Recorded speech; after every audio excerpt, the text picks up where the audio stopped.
Hi, everyone. Welcome to Walking in Authority with Heather Smith. Today would normally be Testimony Thursday. However, my guest was having a little bit of technical difficulty. So I'm going to talk about walking in authority today. And so I want to first thank you for watching, whether you're on YouTube, Facebook, or if you listen on Spotify. I hope everyone is having a blessed day. So, I'm going to actually answer some of the questions that I normally ask everyone when they come on the show. Because I know whenever I was on here the last time, I did not answer the questions. I just kind of told my story. And so I'm going to answer the questions that I ask everybody else once they come on the show. So give me just a second. Okay. So it says, when did you start walking with the Lord? So I remember being in church whenever I was younger. My mom and dad used to go to church, and I was in church very often whenever I was a young girl. However, the older I got, we kind of didn't really go to church that much. Once I became a teenager, we really didn't go to church. And so I would say that once I became an adult, my kids were younger. I didn't take them to church that much. They went to church mostly with their grandmother. There were times that I did that me and their dad would take them to church. So if I could say when I started walking with the Lord, it was probably like seriously walking with the Lord. Like I always knew who he was. However, there is a difference in knowing the Lord and knowing the Lord, right? So I started walking with the Lord in 2000 and like 19 or 20, and I'm talking about like really seeking out his face, and like really trying to like truly walk with the Lord. Like I said, I've always known who he was. I always kind of prayed, and but I didn't really have that relationship with him. So the relationship that I had with God, it was about 2020 whenever I really started seeking out that healing and trying to heal from all the things that I had went through in my past. The next question is, what happened in your life that made you realize God was the answer? I always knew that God was the answer. I knew that God was, that he loved me and that he was going to always, like he was the one that could help me, you know what I mean? Help me overcome the things that I've been through in life, and help me to find my worth and those kinds of things. So I knew that God was the answer. However, life lifed, right? And I got too caught up in the situation around me, because I know for myself, and I'm sure a lot of you can relate to this, that I was too caught up in the situation I was in, too caught up with what's going on around me, instead of trying to seek God and see what the lesson was in that and the reason for the season that I was in. So it was whenever, actually, now that I say it out loud, in 2015, my children had gotten taken, right? And so I was working in a strip club, and there was a lady that came in, and I love her so dearly. Her name is Lainey Wooten. She's going to be my guest in a few weeks. I cannot wait for y'all to hear her.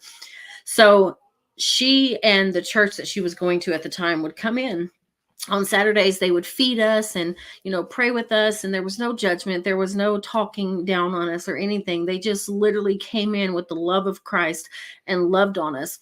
And it was in that moment that I was like, oh, that's it. Like, that God is the one that's going to help me through this. God is the one that's going to see me through this, and he is how I'm going to get over these things. So that was whenever it clicked in my mind. However, it was probably 3 or 4 years after that.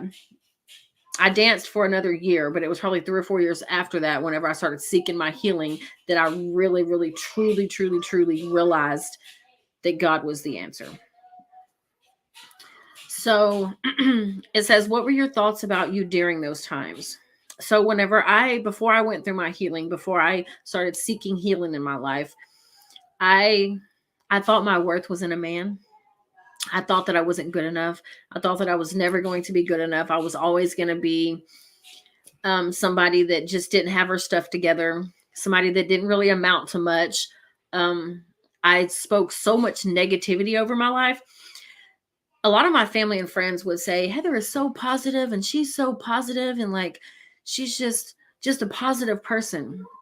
And I really thought I was. I honestly thought I was a positive person until I realized that I was speaking so much death out of my mouth. So much death out of my mouth. And I kept downing myself without even realizing it. I just kept downing myself, talking about I wasn't going to be good enough. I wasn't never going to do this. Like I was always going to be this, or once an addict, always an addict, right? And and just to make it clear, I don't believe that. I think that is a lie from the pits of hell, because just because you used to be an alcoholic or just because you used to be an an addict does not mean that that's who you are anymore. And so I had to stop telling myself that. I had to stop telling myself that once an addict, always an addict, because I don't believe that. I don't believe that. So I constantly down talked myself all the time. Um, I just felt very less of myself. I didn't love myself very much. I really didn't. I didn't care too much about me um, at all. So let's see. What hard lessons did you learn in life? Oh man. Um, I think the biggest one that I learned in life was that no matter what anybody says about you, no matter how they feel about you, God loves you, and he purposed me. Like he created me for a purpose. And that not everybody is your friend. And just because, I think the biggest one would be, just because your situation looks like something doesn't mean that that's what it is, right? Because I know a lot of times we can look at the situations that's going on in our life and we're like, oh man, my life's falling apart, it's crashing down, like it's pitiful, like it's horrible, like my whole world is coming apart. But in actual reality, in a godly perspective, it's actually falling into place, right? Because God sometimes has to tear us down, break us down, bring us to our knees to realize that he is the answer, right? And so and then another one would be that all of the things that I ever experienced in my life did not disqualify me. In actuality, they gave me authority, because all of the things that I walked through, all of the things that I experienced in life, all of the things that I overcome gave me that authority to be able to sit here and talk to you about things, to be able to stand on stages and talk to those things, to be able to have a podcast and talk about the things that I talk about. And to be able to even sit down with somebody that's been through the things that I've been through gave me authority. I have authority to be able to sit there and help somebody overcome the things that I've overcome. And that's probably one of the biggest ones, because for so long I thought that the addiction, the domestic violence, the sex trafficking, I thought all of that took me out of the picture. It took me out of the running for anything that I ever wanted in life. So that would probably be the biggest lesson that I had to learn, the biggest, hardest lesson that I had to learn in life. And so it says, what are your thoughts about yourself now? So now I love me some me. Okay. And I know that I am an awesome person. And if I'm in your life, then you're blessed. And I'm not saying that to toot my own horn, but at the same time, I know what I bring to the table and I know who I am and I know who God has called me. I know that I am fearfully and wonderfully made. I know that I am created for greatness. I know that I'm an awesome person. I know that I'm funny and silly and goofy. And I love me. I love me. I love everything about me. Every single thing about me, I absolutely love. And that right there is amazing. Like I know my worth. You know what I'm saying? I'm not out here searching for my worth in a man. I'm searching for my worth in God. Like that's where it is. That's where my worth and that's where everything comes from. My identity is in Christ. And for the longest time, I thought my identity was depending on what a man thought I was, or who a man thought I was, or whatever the case may be. If a man said I wasn't good enough and I wasn't pretty enough and I wasn't this and I wasn't that, well, I must not be. That's a lie, because you don't have to like me, because not everybody's going to like you. You're not everybody's cup of tea, right? However, the right people, the right ones that are supposed to be in your life, that's going to be your people, right? Everybody else doesn't matter. So what if you don't like me? Because there's a lot of people that do. So being able to say that and be okay with that is huge for me, because I was such a people pleaser. I was so worried about what somebody thought about me. And Lord, somebody being mad at me was like, it was going to give me so much anxiety. It was going to completely take me off track. It was going to distract me. And the fact that I don't care. I mean, I don't go around wanting to make people mad. However, and I don't go around hoping that people don't like me. It's actually the opposite. I want people to like me. But if you don't, and you just don't get it, then that's okay. That's okay. I don't spend my life trying to make sure that you like me, because I spent too much of my life trying to be a people pleaser, and I just could care less. The only one I'm trying to please is my Father in heaven, right? And he loves us unconditionally all the time, no matter what. And so, yeah, I'm just, wow. I can just say, wow, at the life that I'm living right now, because I know for a long time, I had that mentality of, I'm going to be the one who never has it together, right? And do I fully have it together? No, no, I don't. However, I'm not who I used to be, but I'm not who I'm fully capable of being yet either. But I have so much joy and peace, even in situations that used to bring me down and knock me off track and distract me, actually get me excited, because I'm like, okay, Lord, what are you doing with this? It's not working out the way I thought it would, but so you got to be doing something. And so I find myself in so much more joy, even in the storm. There's peace in the storm, right? And normally storms knock me off track. Just last year, like I had that fundraiser in 2023 to raise the money for Miranda's place. And in my mind, I was like, okay, yes, the money's going to be raised right now. This is going to be great.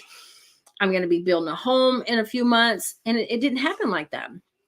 I'm glad it didn't happen like now. The me now is glad it didn't happen, because I had to go through things. However, when that happened, it completely threw me off. I got so discouraged, and like I thought I was okay. However, I was not. I slipped so deep back into depression that I could not crawl out of my bed most days. I literally sat here, house wasn't clean, I didn't get out of bed. Like I literally was drowning in depression, right? However, by the grace of God and the mercy and the amazing women that are surrounding me, the prayers from all of my amazing friends and family, and just by God speaking to me and saying, girl, what are you doing? Like I created you for greatness. I didn't allow that home to open right then, because I needed to walk you through all these other things that I needed to walk you through. And I'm so thankful that he did that, because I needed to go through those things. You know, we need to go through things to be able to be the person we are called to be. And so in that moment, I didn't realize that. In that moment, it took me off and it distracted me, and it really threw me, like I felt like 25,000 steps backwards. I felt like I was back at square one again, right? And now when things are going to happen, actually something was supposed to happen for Miranda's place and it didn't. However, in that moment, I knew that I knew that I knew that it was God. It was God. It wasn't that, oh, well, it's not going to happen. Like it's, oh, Lord, here we go again, and getting depressed and getting all upset about it. No, it just pumped me up and gave me so much fire inside, because I know that God was doing something. God was aligning something and protecting and doing what he does best, right? And so instead of throwing me off, it increased my faith. And it just reminded me that this is God's home. This is God's vision. I'm just the steward of it here on earth. And so being able to really say that and be okay with the unknown. Because I have people ask me now, Heather, when is the next gala coming? Heather, when is the next fundraiser coming? Heather, when is Miranda's place opening? And all I can say is, I don't know yet. Just know that it's coming. It's definitely coming. I believe that wholeheartedly. And so I really hope that by somebody hearing me say this, that maybe you're a little discouraged right now because something didn't happen that you thought was going to happen, and you've been really down and out about it. Well, listen here. Trust him. Trust his process. Trust his ways, and trust his timing. Because just because it didn't happen when you thought it was going to happen doesn't mean that it's not going to happen. It just means that God has to bring you through things. He's got to prune you. He's got to stretch you. He's got to mold you a little bit more than what you've already been. Because if we try to do it in the amount of time or at the moment that we want to do it, it just might fall apart. Because we're not ready. We might feel that we're ready, and in a sense you may be. However, he's got to strengthen that backbone. He's got to strengthen that faith. He's got to give you that unshakable faith. So that way that whenever that thing happens and anything that tries to come along and knock you off of it, it's unshakable. You can't move. You got to have that firm foundation, and that's going to be in Christ. You're not going to have that firm foundation in anybody else but Christ. Okay, so if that's you and I'm talking to you, hang on. Hang on a little bit tighter. Go into prayer. Seek God and be like, Lord, what are you doing? Why wasn't that allowed? What's going on? Tell me what's next. Tell me what my next step is. And be patient. Be patient. Be patient. I wish I could put big flashing lights on the screen that says be patient, because he knows best. He knows best. You know, I quit going to school, and I've been feeling like I needed to quit going to school, that it wasn't for me. That's not what my path was. That's not what God wanted me to do. And after I quit going to school, I was about to go back to start and wait tables, because I needed to supplement. I needed that income that wasn't getting anymore. And God's just like, no, do you trust me? Do you trust me? And I'm so thankful that I waited. I'm so thankful that I waited. Because where he has me now, and the seat that I'm in, and the job that I have, is such a huge blessing to me in so many ways. I remember getting out of the military and wanting an office job, an administrator type job, and it just, application after application after application after application, it just wasn't happening. And here I am, let's see, 2011 years after I got out of the military, and I am in a job that I still can't believe that I'm in. I still can't believe that this is my job, that this is what I do. It baffles me. Like I'm in awe of God right now. And the fact that he was talking to me and my boss about this job it blows my mind, because I know that God has me here, and it's a blessing. And I'm so thankful. I literally am at where I prayed for. So keep praying, keep trusting God, keep putting one foot in front of the other. Don't give up. Don't give up. Even though you're like, oh Lord, I don't know, but I got to do this because I need this. Lord, I got to do this because I need this. Don't do it. Listen to him. Listen to him. Listen to him, and be patient and trust his timing. Trust his timing. Because with him, anything's possible, right?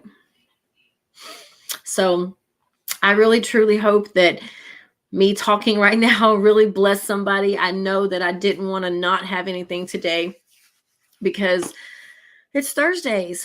We do Testimony Thursday. So we will have, my guest will come back. We are going to get her going again, but she was having a little bit of technical difficulty. So I thank you for those that come every week and watch. I truly, truly thank you so much. I appreciate you for your love and your support and your prayers. And if you are ready to share your testimony, please reach out to me. I would absolutely love to have you. I would love to have you. Everybody needs to hear your story. Somebody out there is waiting to hear your story, to give them the strength and the courage and the motivation, and to increase their faith to be able to climb up out of the trench that they're currently in right now. So if that is you, I encourage you to reach out to me, to step out in boldness and faith and courage, and trust that your story is going to change somebody's life. It truly, truly will. I remember a time when I was scared to tell my story, but I heard one woman talking about what she does. And it was like in that moment, a light bulb went off, and I was like, yep, it's time to share. And now I've shared my story so many times, and I'll stand on the top of a mountaintop and scream it out because I do not care. My story cannot embarrass me, and it will not, because I know that I experienced those things because I needed to, because I needed to go through those things that I went through so I could be who I am today, to be able to help somebody. So if that's you, yeah, you might be feeling a little sick at your stomach right now and thinking, Heather, I don't know. Well, guess what? I'm probably talking to you then. So please reach out to me. I would love to have you on the show. Thank you again for watching. God bless you. And remember, you walk in authority. Good night.